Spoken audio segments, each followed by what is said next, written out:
Muy buenas a todos, ¿cómo están? Bienvenidos a este nuevo video del curso de programación desde cero. Aquí vamos a aprender lógica de programación. Va a ser un video de introducción a la programación también todo desde cero para que cualquier persona pueda aprender a programar. Vamos a comenzar desde ya. Vamos con ¿qué es programación? Programación sería como hablar con la computadora, es decir, darle instrucciones para que haga alguna tarea en específico. Esto no tiene más explicación, no va más allá de simplemente entender este concepto y va muy de la mano relacionado con lo que es un algoritmo. ¿Qué es un algoritmo? Bueno, es una secuencia de pasos ordenados que debemos seguir para resolver un problema o realizar una tarea en específico. Supongamos que nosotros queremos hacer un pastel, queremos hacer una comida que nos guste, queremos hacer un trabajo, cualquier cosa que nosotros queramos hacer, todo eso implica una serie ordenada de pasos, es decir, desde un comienzo hasta un final hay pasos a seguir para ya sea resolver un problema o realizar una tarea. Lo pensemos con el siguiente ejemplo, ¿sí? Supongamos cepillarse los dientes, ¿sí? El primer paso sería tomar tu cepillo de dientes. El segundo paso sería aplicar pasta de dientes. El tercer paso sería cepillar los dientes durante 1 o 2 minutos. Y el último paso sería enjuagar la boca. ¿Sí? Eso sería un algoritmo, una secuencia ordenada de pasos de un proceso en particular. ¿Sí? Comenzamos, realizamos la serie de pasos y llegamos al final. ¿Sí? Completamos todo un proceso siguiendo paso a paso cada instrucción. Eso es lo que se conoce como algoritmo. Bien, ¿qué es el pseudocódigo? En este caso, el pseudocódigo es una manera de escribir los algoritmos utilizando una combinación de lenguaje natural y elementos similares al lenguaje de programación. ¿Qué quiere decir esto? Eso quiere decir que nosotros vamos a utilizar un lenguaje informal. Bueno, quiere decir que vamos a utilizar parte de nuestras palabras, es decir, nuestro lenguaje natural, y unas palabras referidas a la computación, por así decirlo, cercanas a los lenguajes de programación, que ya veremos más adelante cómo se escribe lenguajes de programación. Vamos a ver un ejemplo, ¿sí? Tomamos el ejemplito de recién de lavarse los dientes. Tenemos una serie de pasos, en este caso 4 pasos, en donde comenzamos, realizamos la serie de pasos y finalizamos, ¿sí? Si esto lo llevásemos a lo que es el pseudocódigo, quedaría algo así. ¿Qué es esto que estamos viendo? ¿Qué tiene de diferente? Bueno, que esto es la primera parte o la parte más importante para aprender a programar, ¿sí?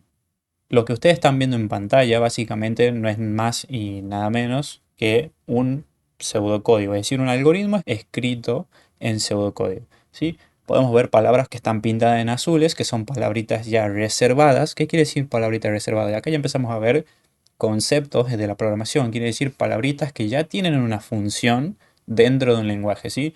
Lo verde no es nada más que mostrar por pantalla, en este caso, las instrucciones que nosotros le ordenemos. Dentro de todo este ecosistema de la programación, ¿sí? Una de las cosas más importantes que hay que aprender que es qué son las variables. Sirven para almacenar información, la cual podremos usar posteriormente. Vamos a ver un ejemplo. Supongamos que tenemos una manzanita y esa manzanita está levitando en el aire, en el espacio. ¿Por qué? Porque no hay ningún lugar en donde yo pueda almacenarla, ¿sí? Mágicamente encontramos una cajita y esa cajita voy a poder guardar mi manzanita dentro de esa caja. En este simple ejemplo, la cajita actuaría como una variable, ¿sí? Es decir, es una especie de cajita en donde yo puedo almacenar información. Puedo almacenar valores o información. ¿Para qué me sirve esto? Bueno, cuando yo guardo esta manzanita dentro de la caja, yo puedo desplazar esa caja donde yo quiera. Puedo posicionarla en el lugar que yo quiera o guardarla en algún lugar donde yo quiera. Pero ¿qué pasa?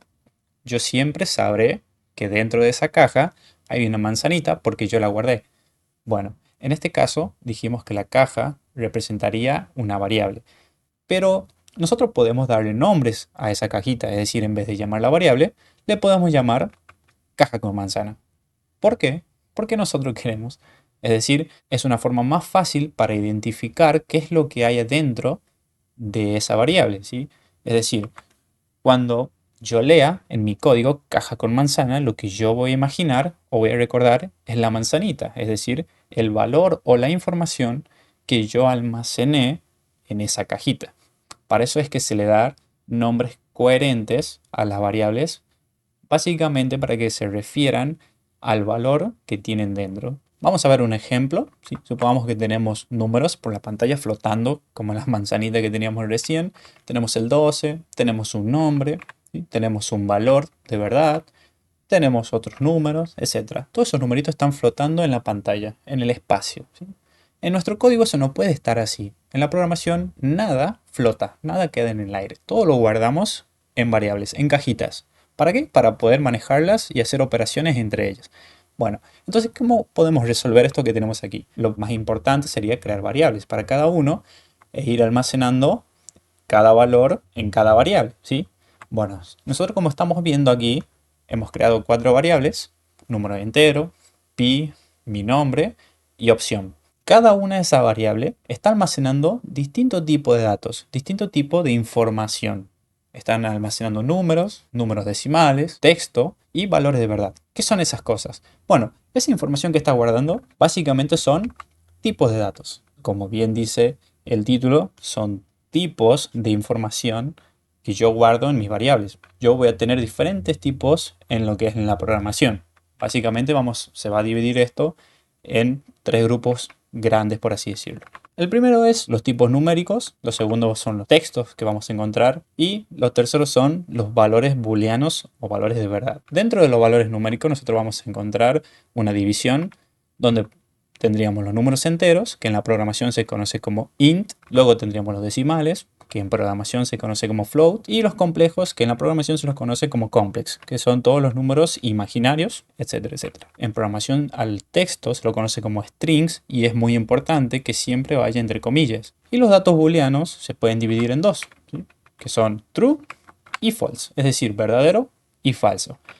Bien, volvamos al ejemplo de recién. Vamos a ver que el 12 va a corresponder a un tipo de dato entero, es decir, un valor redondito. Después, los números decimales, que se los conoce como float.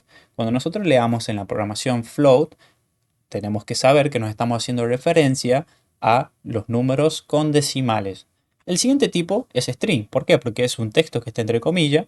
Dijimos que todo lo que esté entre comillas va a ser texto. Incluso si ponemos números entre comillas, eso sería texto. ¿Qué quiere decir eso? Que esos números solamente son de lectura. Yo no puedo realizar operaciones matemáticas con esos números. Y por último, true es un tipo de dato booleano, ¿sí? Le asigné true, entonces sería un dato verdadero. Perfecto. Vamos a pasar ahora con los operadores. Son símbolos especiales o palabras clave que permiten realizar operaciones o comparaciones entre variables y valores. Quiere decir que vamos a tener una serie de operadores, ¿sí? Normalmente vamos a ver 3.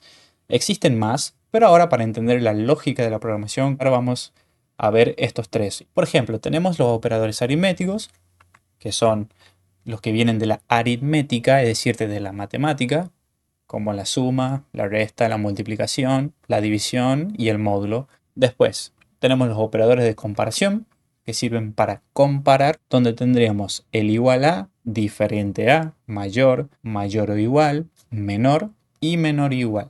Después nos encontraríamos con los operadores lógicos, que los operadores lógicos únicamente son 3. ¿Sí? Tenemos el AND, el OR y el NOT. Son operadores lógicos que me sirven a mí para comparar 2 o más condiciones. Perfecto, vamos a ver ahora unos ejemplos. Vamos a utilizar los operadores aritméticos. Sirven básicamente para realizar operaciones matemáticas. Supongamos que tenemos los siguientes valores.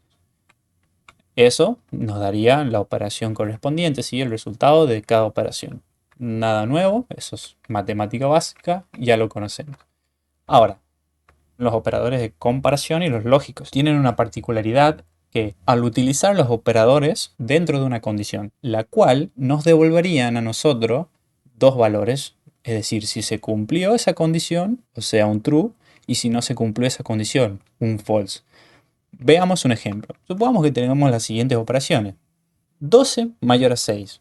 ¿Eso qué me daría? Bueno, me daría un true. ¿Por qué? Al poner el operador entre dos valores, eso nos estaría devolviendo un resultado, que dijimos que puede ser verdadero o falso. Pasamos al siguiente. 4 es igual a 3.